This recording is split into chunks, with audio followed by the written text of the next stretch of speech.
What happens when a so-called innocent wedding invitation tears a family apart? How far can one husband go to protect himself when even honesty is weaponized against him? When the divorce papers arrived at my door, was it really about infidelity, or about how I rewrote the truth until he had no choice left? I stared at my phone, thumb hovering over Liam's contact. The wedding invitation sat in neat stacks on our dining room table, cream-colored envelopes with elegant gold lettering. Simon was in the kitchen making coffee, humming some tune I didn't recognize. This was the perfect moment. "Hey, babe," I called out, keeping my voice light and casual. "I'm thinking we should invite Liam to the wedding." The humming stopped. I heard the coffee maker gurgle, then Simon's footsteps as he walked into the living room. He stood in the doorway, mug in hand, that familiar crease between his eyebrows that appeared whenever he was processing something he didn't like. "Liam? Your ex-boyfriend Liam?" His voice was measured, careful. "Come on, Simon. We're all adults here. Liam and I are friends now. Have been for years. It would be weird not to invite him, don't you think?" I arranged my face into what I hoped was an expression of mature reasonableness. Besides, it shows how confident and secure we are in our relationship. Simon took a sip of his coffee, studying me over the rim. "Orlaine, I don't think that's a good idea." "Why not?" I stood up, crossing my arms. "If you trust me, it shouldn't matter, right? I mean, what are you afraid of?" That was the magic phrase. I knew Simon hated being accused of jealousy or insecurity. He prided himself on being rational, logical. I watched him war with himself, saw the exact moment he decided he couldn't voice his concerns without sounding petty. "It's not about trust," he said finally. "It's about appropriateness. Wedding guest lists are usually for people who support the marriage. Liam does support our marriage. He's happy for me, for us." I moved closer, putting my hand on his arm. "Look, I get that it might seem strange, but this is exactly the kind of thing that separates mature couples from insecure ones. We're not threatened by the past because we're secure in our future." Simon was quiet for a long moment. I could practically see him running through arguments in his head, discarding each one as potentially making him look like the jealous boyfriend type he despised. "Fine," he said eventually. "But I'm telling you right now, Orlaine, if this causes any drama or makes our wedding day about anything other than us, I'm going to be very unhappy." I threw my arms around him, pressing a kiss to his cheek. "You're the best, Simon. This is why I love you. You're so mature about everything." As soon as he went upstairs to shower, I grabbed my phone and typed quickly, "It's official. You're coming. Can't wait to see you there. It's going to be such a perfect day." Liam's response came back almost immediately. "Really? You convinced him. This should be interesting." I stared at that winking emoji longer than I should have, feeling a little flutter in my stomach that I told myself was just excitement about having all my friends at the wedding. When my sister Jenna called later that afternoon, I couldn't help but tell her about my victory.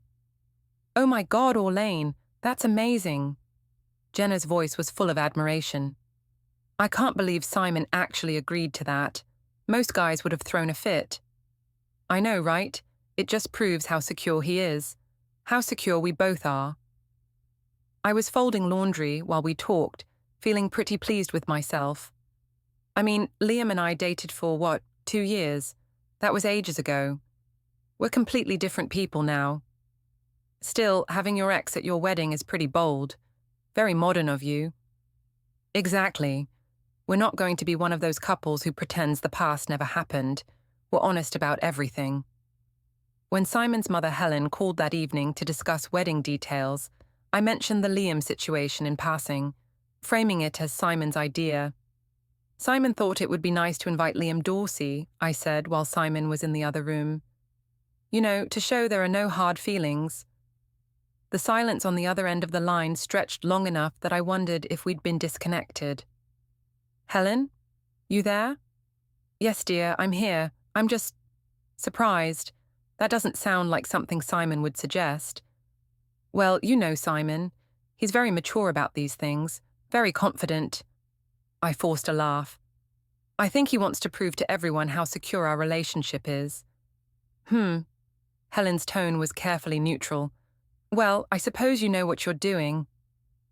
After I hung up, I found Simon in his home office, working on something on his laptop. He looked up when I came in. Your mum thinks it's great that we're inviting Liam, I said, perching on the arm of his chair. Simon's fingers paused over the keyboard. I didn't realize you discussed it with her.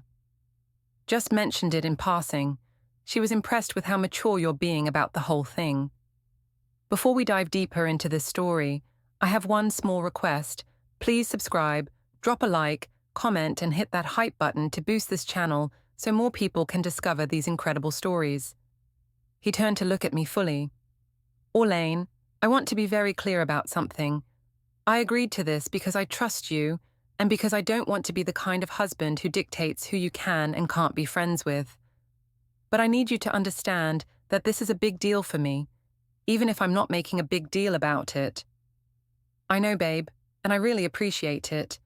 It means everything to me that you trust me like this. He studied my face for a moment, then nodded slowly. Just keep it appropriate, okay? He's a guest at our wedding, not the star of the show. Of course. God, Simon, what do you think I'm going to do, dance with him all night? Simon didn't laugh at my joke. Instead, he turned back to his computer. I'm going to finish up some work. We can watch a movie later if you want. I kissed the top of his head and headed upstairs, already composing another text to Liam in my mind. Simon was being so understanding about this. It proved what a strong foundation we had. What could possibly go wrong? The morning of our wedding, I woke up with butterflies that had nothing to do with marrying Simon. I kept checking my phone, waiting for Liam to confirm he was actually coming. Part of me had expected him to back out at the last minute. You're nervous, Simon observed, adjusting his tie in the hotel room mirror. We'd decided to get ready separately, then meet at the venue, but he'd stopped by to grab something he'd forgotten. Just normal wedding jitters, I said, smoothing my hands over my dress. You know how it is? He walked over and kissed my forehead gently. It's going to be perfect, Orlaine. I love you. I love you too. And I did. I really did love Simon. He was steady and reliable and kind. He was going to be an amazing husband and father. The fact that I was looking forward to seeing Liam again didn't change that. It was just different. Complicated in a way that made me feel alive. The ceremony itself went beautifully. Simon's vows made me cry actual tears, and I could see his mother, Helen, dabbing at her eyes in the front row. When we kissed as husband and wife, I felt genuinely happy, genuinely in love. It was during the cocktail hour before dinner that I spotted Liam. He looked good, really good. He'd always been attractive, but there was something about the way he carried himself now, more confident maybe, that made heads turn. I watched him scan the crowd until his eyes found mine, and when he smiled, I felt that familiar flutter again. Orlaine! He approached with arms open, and I stepped into a hug that lasted maybe a beat too long. You look absolutely stunning. Simon's a lucky man. Thank you for coming, I said, stepping back but keeping my hands on his arms. I wasn't sure you would. Wouldn't miss it for the world. Besides, I was curious to meet the man who finally tamed the untamable Orlaine Vesper. I laughed, probably louder than necessary. Trust me, no one has tamed me. Good to know some things never change. I was about to respond when I felt Simon's presence beside me. His hand settled on my lower back, possessive, but not obviously so. You must be Liam, Simon said, extending his free hand. Simon Vesper. Thanks for coming. Liam shook his hand, and I watched both men size each other up in that way men do. Congratulations, man. You've got yourself an incredible woman here. I'm aware, Simon said simply. An awkward silence stretched between them until I jumped in. Liam's doing amazing work as a graphic designer now. Remember those logos I showed you, Simon? For the restaurant chain. That was Liam's company. Impressive, Simon said, though his tone suggested he found it anything but. Well, I should let you two mingle with your other guests, Liam said. Catch up with you later, Orlaine. As he walked away, Simon's hand remained on my back, perhaps a little firmer than before. He seems nice, Simon said carefully. He is. I told you there was nothing to worry about. During dinner, I made sure Liam was seated at a table with some of my college friends, people who would make him feel welcome.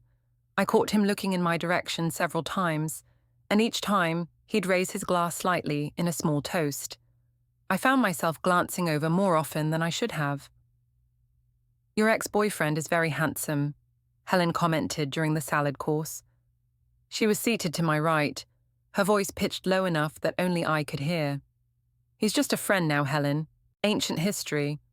Of course, dear, but her tone suggested she wasn't entirely convinced.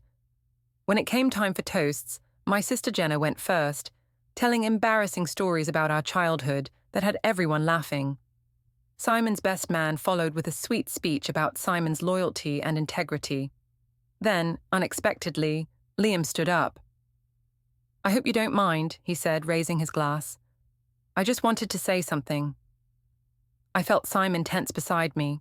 This wasn't planned. Liam wasn't supposed to give a toast. I've known Orlaine for a long time, Liam continued, his voice carrying easily across the room. And I've watched her grow into this incredible, vibrant woman. She's someone who believes in second chances, in the power of forgiveness, in keeping the people you care about close even when the relationship changes form. My heart was pounding. This was too much, too personal, too loaded with subtext. Simon, you're getting someone who will never let you doubt how much you mean to her. Someone who isn't afraid to fight for what she wants. To Orlaine and Simon, and to the power of knowing exactly what you want and going after it. The room erupted in applause and cheers, but I could feel Simon's silence like a physical weight beside me. When I looked at him, his jaw was tight, his eyes fixed on his plate. That was unexpected, I said quietly. Yes, it was. Simon stood abruptly. Excuse me, I need some air. He walked out of the reception hall, leaving me sitting there with a room full of guests who had definitely noticed the groom's departure. I forced a bright smile and stood up myself. He's just overwhelmed, I announced to our table. You know how emotional weddings can be. But as I watched Simon disappear through the doors, I felt the first real prickle of unease. Maybe inviting Liam hadn't been such a brilliant idea after all. Jenna appeared at my elbow. That was intense, she whispered. Liam's speech, I mean, very meaningful. It was fine. He was just being nice. Orlaine, honey, that wasn't just nice. That was a declaration. I looked across the room to where Liam was standing with my college friends and found him watching me with an expression I couldn't quite read. When he saw me looking, he smiled and raised his glass again. This time, I didn't smile back. The Monday after our honeymoon, I was back at my desk in the HR department, fielding congratulations from co-workers and showing off wedding photos on my phone. Simon and I worked for the same company, but in different departments. He was in IT, I was in human resources, so we didn't see each other much during the day, unless we made an effort. I was scrolling through the professional photos when Derek Dorsey appeared at my cubicle. Derek was Liam's older brother and worked in accounting. I'd always found him a little sleazy, but he was harmless enough. Heard my little brother made quite an impression at your wedding, Derek said, leaning against my desk partition with a knowing smirk. It was nice of him to come, I replied carefully, closing the photo app on my phone. Oh, I bet it was. Liam's always had a thing for married women, you know. Says they're more appreciative. I felt heat rise in my cheeks. Derek, that's inappropriate and completely untrue. Hey, I'm just saying what I know, but don't worry, your secret's safe with me. He winked and walked away, leaving me staring after him with a mixture of anger and embarrassment. The thing was, Derek wasn't entirely wrong about Liam reaching out. My phone had been buzzing with messages from him since we got back from our honeymoon. Hope you had an amazing time in Hawaii. Can't wait to see the photos. Thinking about your wedding speech. Did I go too far? I was just caught up in the moment. Miss talking to you. Coffee sometime this week? I'd been responding, but carefully. Friendly, but not too friendly. At least that's what I told myself. Hawaii was incredible, and your speech was lovely. Very heartfelt. Coffee sounds nice. Things are crazy with work right now, though. How's the new project going? The restaurant redesign? But as the days went on, our text exchanges got longer, more frequent. He'd send me funny memes during the day, and I'd respond with laughing emojis. He'd ask about my day, and I'd find myself telling him things I hadn't even mentioned to Simon. Simon's been working late a lot lately. I barely see him. That sucks. You deserve someone who makes time for you. It's not that big a deal, just an adjustment period. Still, newlyweds should be inseparable. I would be. I stared at that last message for a long time before responding with a simple lol and changing the subject. The following Friday, Simon and I had dinner with his parents at their usual restaurant, a family-owned Italian place where Helen insisted we meet every other week. It was supposed to be a celebration of our marriage, but the atmosphere felt strained from the moment we sat down. So, how are you settling into married life? Helen asked, cutting her chicken with precise movements. It's wonderful, I said, reaching over to squeeze Simon's hand. We're still in the honeymoon phase, aren't we, honey? Simon smiled, but it didn't reach his eyes. Sure. Simon's been working on a big project, I continued, trying to fill the awkward silence. Very important, very time-consuming. Work is important, Simon's father agreed. But so is balance. You don't want to neglect your new wife. I'm not neglecting anyone, Simon said quietly. Helen set down her fork. Is everything all right? You both seem a little tense.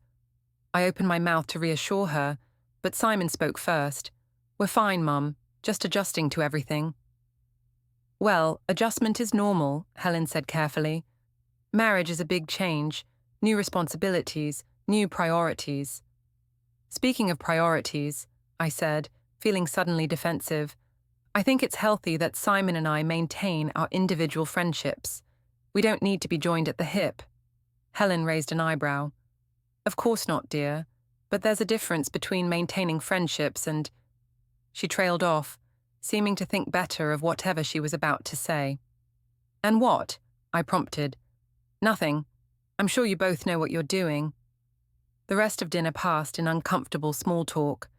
Simon was quieter than usual, responding to questions with one-word answers and barely touching his food. When we got home, he went straight to his office and closed the door. I knocked softly. Simon, can we talk? I'm tired, Orlaine. Can we talk tomorrow? Are you upset about something? There was a long pause. No, I'm just tired. But I knew he was lying. I could hear it in his voice, see it in the way he'd avoided eye contact all evening.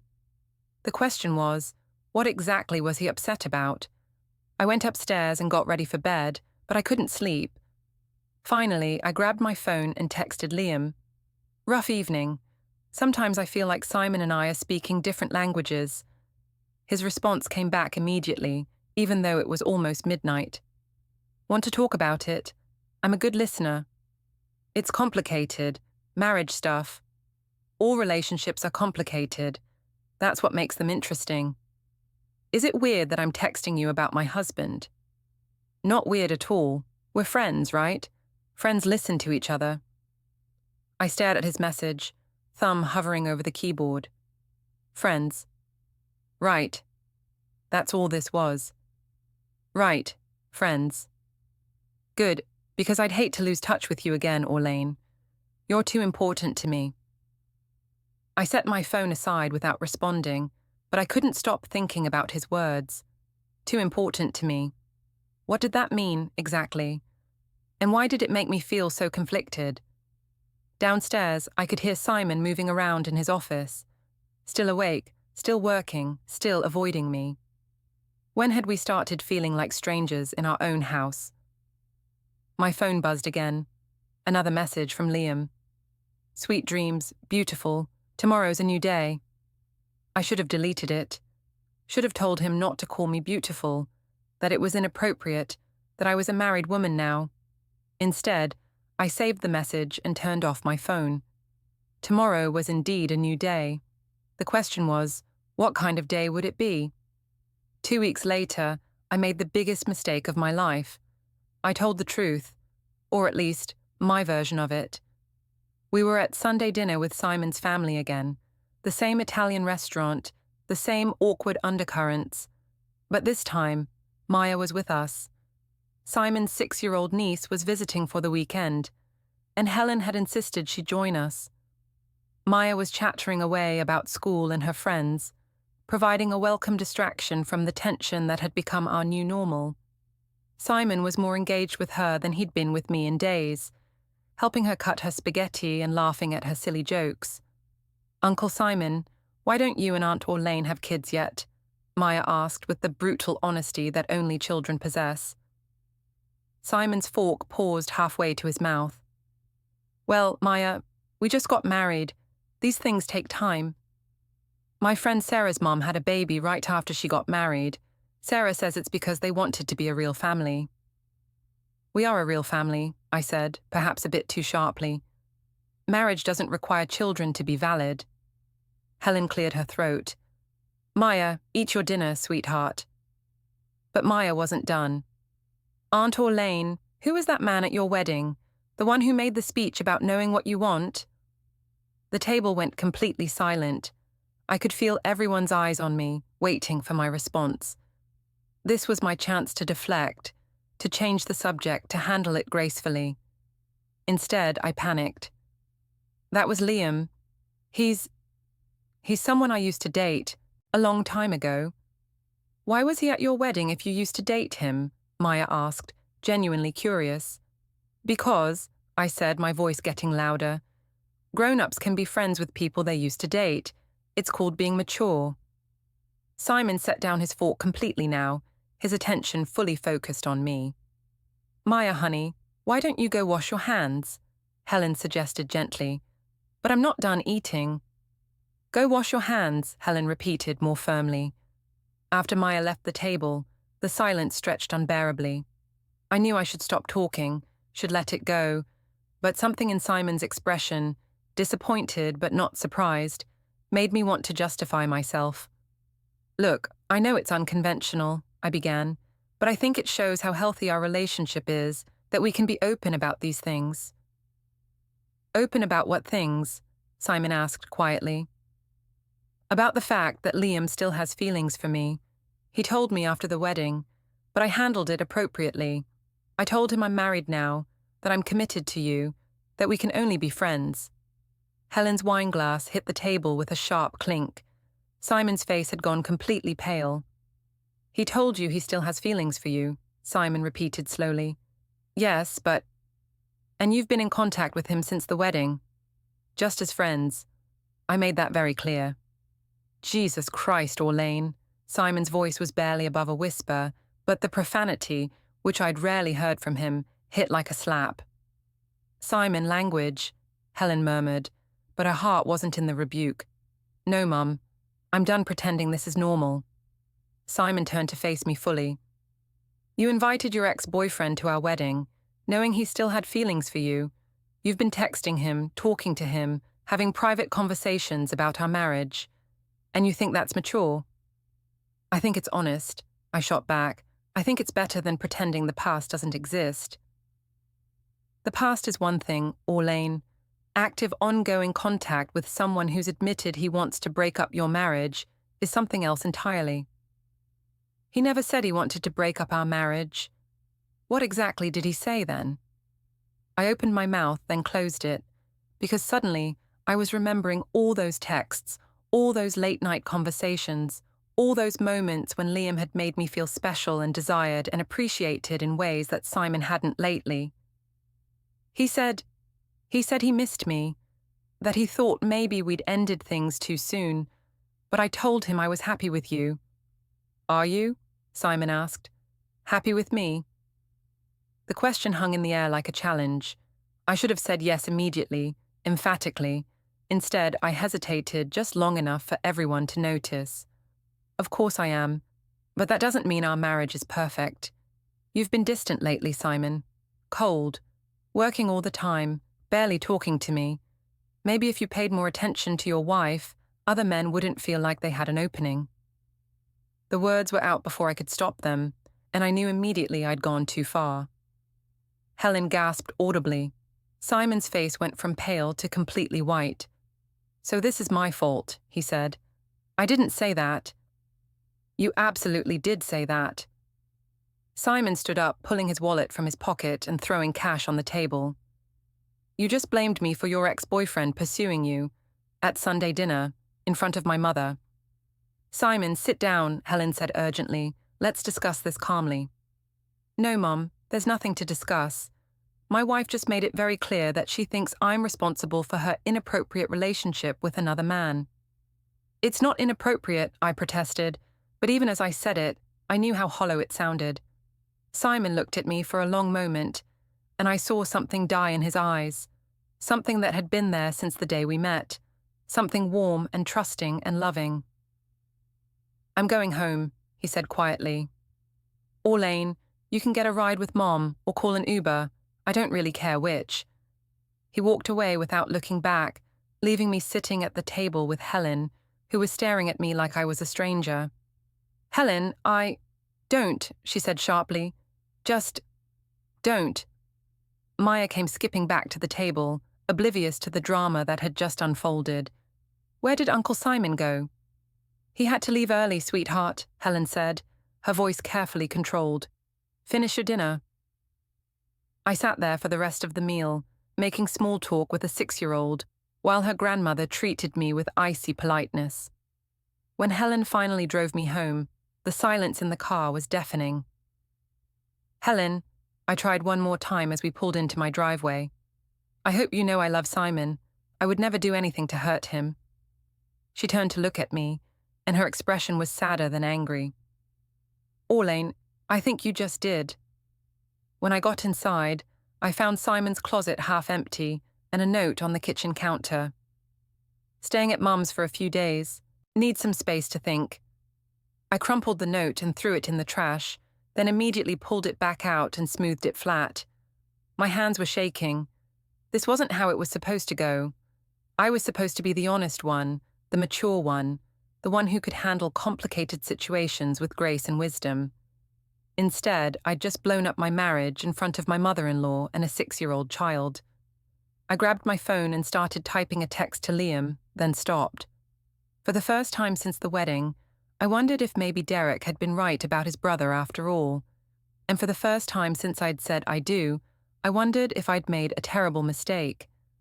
The next few days passed in a blur of damage control and increasingly desperate attempts to fix what I'd broken. Simon came home Tuesday evening to pack more clothes, moving through our house like a ghost, polite but distant. "We need to talk," I said, blocking his path to the bedroom. "I'm listening." "I'm sorry, about Sunday, about everything. I handled the Liam situation badly, and I shouldn't have blamed you for my mistakes." Simon studied my face for a long moment. "Do you understand why I'm upset, Orlaine? Really understand?" "Yes. You feel like I betrayed your trust by staying in contact with Liam." "It's not just that I feel betrayed. I was betrayed. You invited your ex to our wedding without telling me he still had feelings for you. You've been having intimate conversations with him about our marriage problems. You've been seeking emotional support from another man instead of working on issues with your husband. But I never cheated." "Didn't you?" The question was quiet but devastating. Maybe not physically, but emotionally. When you're telling another man things you haven't told me. When you're getting validation from him that you're not getting at home. When you're considering whether you made the right choice in marrying me. I opened my mouth to deny it, but the words wouldn't come. Because he was right, and we both knew it. "I want to fix this," I said instead. "Tell me how to fix this." "I don't know if you can." Simon picked up his suitcase and headed for the door. "I need more time to think." After he left, I called my sister Jenna, desperate for someone to tell me I wasn't the villain in this story. "He's being ridiculous," Jenna said immediately. "So you stayed friends with an ex. Big deal. Lots of people do that." "But Liam told me he still had feelings. And you shut it down, right? You told him you were married." "Yes, but—" "Then Simon is overreacting. He's being controlling and jealous, and honestly, Orlaine, this is a red flag. If he can't trust you to handle a simple friendship, what's he going to be like about other things?" Jenna's words were exactly what I wanted to hear, so I chose to believe them. Simon was overreacting. He was being controlling. I was the mature one who could handle complex adult relationships. But even as I told myself this, I couldn't shake the memory of the look in Simon's eyes at the restaurant. Not angry, disappointed. Like he'd expected better from me, and I'd let him down. Thursday afternoon, I was at work when Derek Dorsey appeared at my desk again, that same sleazy smirk on his face. "Heard through the grapevine that you and your husband are having some trouble," he said, perching on the edge of my desk. "I don't know what you're talking about." "Come on, Orlaine. This is a small office. People talk. Word is Simon's been staying at his mom's place." I felt my face flush. "That's none of your business." "Hey, I'm just saying, if you need someone to talk to, I'm sure my brother would be happy to listen. He's always been good at comforting people." The way he said comforting made my skin crawl. "Derek, I need you to leave, now." "Just looking out for you, sweetheart. Liam's always had a soft spot for damsels in distress." After he left, I sat at my desk feeling exposed and humiliated. If Derek knew about our problems, how many other people did too? How long before this became office gossip? That evening, I broke down and texted Liam. "Having a rough week. Simon and I are going through some stuff." His response came back immediately. "I'm sorry to hear that. Want to talk about it?" "Not over text. Can you call me?" "Of course. Give me 10 minutes. When my phone rang, I was already crying. "Hey, what's wrong?" Liam's voice was gentle, concerned. "Simon left me. He's staying at his mother's. He says I emotionally cheated with you." "That's ridiculous. We're friends, Orlaine. There's nothing wrong with friendship." That's what I told him, but he won't listen. He's being so cold, so distant. I feel like I don't even know him anymore. "Maybe you don't. Maybe the stress of marriage is showing you who he really is." "What do you mean?" "I mean, the Simon I saw at your wedding didn't seem like the kind of guy who could handle a woman like you. You're vibrant, social, open. He seemed, I don't know, uptight, controlling." "He's not controlling," I said, but even as I said it, I was thinking about how he'd reacted to the wedding invitation, how he'd tried to talk me out of inviting Liam in the first place. "Look, I don't want to badmouth your husband," Liam continued, "but from an outside perspective, it seems like he's trying to isolate you from your friends, make you feel guilty for having relationships outside your marriage." "You think so?" "I think you deserve someone who celebrates your friendships, not someone who sees them as threats." We talked for over an hour, and by the time I hung up, I felt vindicated. Liam was right. Simon was being controlling and jealous. I was the reasonable one. It wasn't until the next morning that I realized I'd just spent an hour talking to another man about my marriage problems. Exactly the behavior Simon had accused me of. Friday evening, Helen showed up at my door unannounced. She looked tired and older than I'd ever seen her. "We need to talk," she said. I let her in, offering coffee that she declined. "Simon is my son," she began without preamble. "I love him more than anything in this world, and right now, he's in more pain than I've ever seen him in."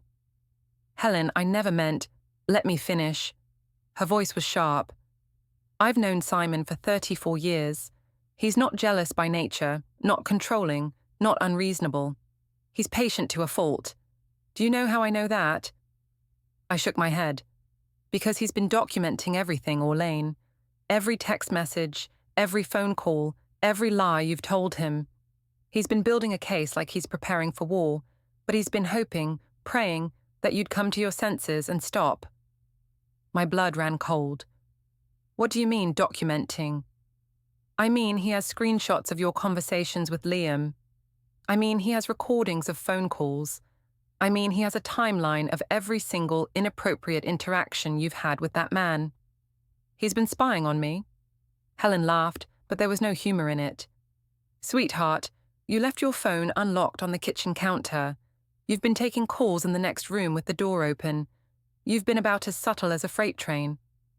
I felt the room spinning around me. What is he planning to do with all that? Helen stood up, smoothing her skirt. That depends entirely on what you do next. Simon is many things, but he's not stupid, and he's not weak. If you think you can manipulate him into accepting this situation, you're very much mistaken. She headed for the door, then turned back. I used to think you were good for him, Orlaine. You brought out a lighter side of him, made him laugh. But this person you've become? This person who lies and manipulates and blames everyone else for her choices. This isn't the woman he married. After she left, I ran upstairs to Simon's office and started going through his desk drawers. In the bottom drawer, I found a manila folder labeled Timeline. Inside were printed screenshots of text messages, phone records, even a business card for a divorce attorney. Everything was organized by date, annotated with notes in Simon's precise handwriting. O invites L to wedding, despite my objections. O admits L confessed feelings after wedding. O blames me for her emotional affair at family dinner. The last entry was dated yesterday. Consultation scheduled with attorney. Grounds: emotional infidelity, manipulation, gaslighting. I sank into Simon's desk chair, staring at the evidence of my own destruction. All this time, I'd thought I was being so clever, so mature, so honest. But Simon had been watching, documenting, preparing. And now, I was about to find out exactly what my husband was capable of when pushed too far. The divorce papers arrived on a Tuesday morning, delivered by a process server who handed them to me with professional indifference.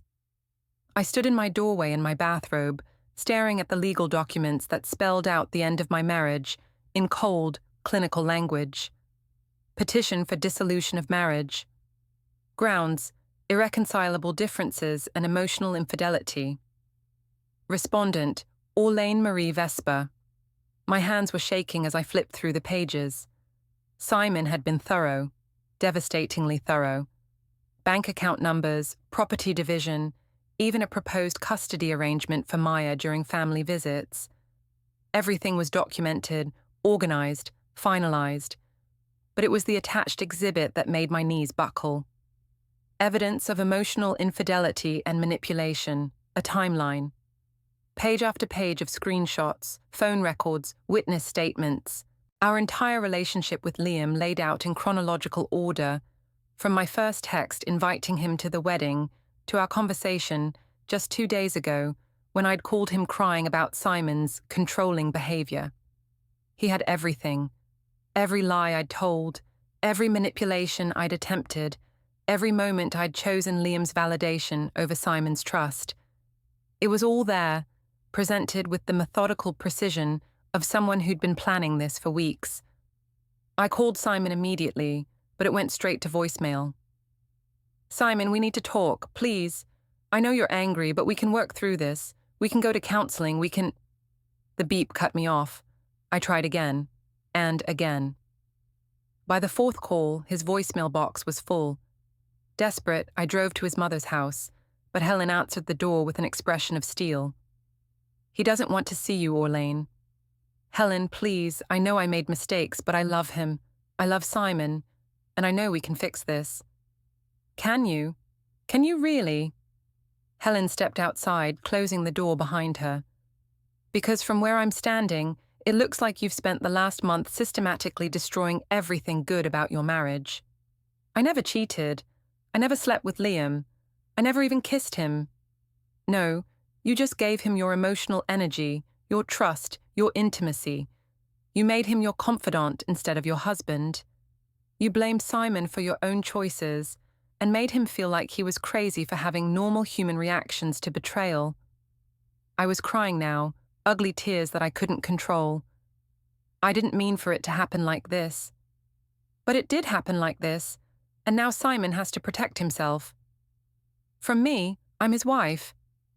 Helen's expression softened slightly, but her voice remained firm. Orlaine, do you know what my son said to me last night? He said he felt like he was married to a stranger. He said he didn't know if anything you'd ever told him was true. He said he was afraid to have children with you because he couldn't trust you to put your family first. The words hit me like physical blows. That's not fair. Isn't it? You invited your ex-boyfriend to your wedding and lied about why. You maintained an inappropriate relationship with him throughout your honeymoon and beyond. You blamed Simon for your choices and made him the villain in your story. What part of that suggests someone who puts their family first? I had no answer for that. The papers say he wants to meet at his lawyer's office tomorrow, I said finally. Will you at least ask him to see me? Just for 5 minutes? Helen studied my face for a long moment. I'll ask. But Orlaine, if you go into that meeting thinking you can manipulate him or talk your way out of this, you're going to be very disappointed. This isn't the same man who agreed to let you invite Liam to the wedding. That man is gone. The next day, I sat in a sterile conference room across from Simon and 2 lawyers, feeling like I was attending my own funeral. Simon looked different, older, harder, like he'd aged years in the week since our fight at the restaurant. Simon, I began, but his lawyer held up a hand. Mrs. Vesper, my client has asked me to handle this discussion. He's prepared to be generous in the settlement, but there are conditions. I looked at Simon, but he was staring at a point somewhere over my shoulder, his face expressionless. What conditions? Full admission of emotional infidelity, public apology to Mr. Vesper and his family, cessation of all contact with Liam Dorsey, agreement to attend individual therapy for a minimum of 6 months. And if I don't agree? The lawyer warned me that if I didn't sign, we'd go to court, and everything would become public record. The folder proved Simon was ready. Screenshots, timelines, and witness statements from co-workers, even my sister. When we were alone, Simon said he'd been documenting me since the day after our wedding. When I started texting Liam, he read my message out loud, the one sent the moment he agreed to invite Liam. And I felt the shame burn through me. He said I didn't love him. I loved the security of marriage. And I chose Liam every day in 100 small ways. He told me the terms were more than fair, and if I fought, he'd use every piece of evidence. So I signed. 3 days later, a certified letter arrived with the filed decree and a note in Simon's handwriting. You once said truth fixes everything, now you have yours. Liam vanished the moment consequences showed up. Simon moved away and started over. And I was left holding the truth like a bruise, real, deserved, and impossible to explain away.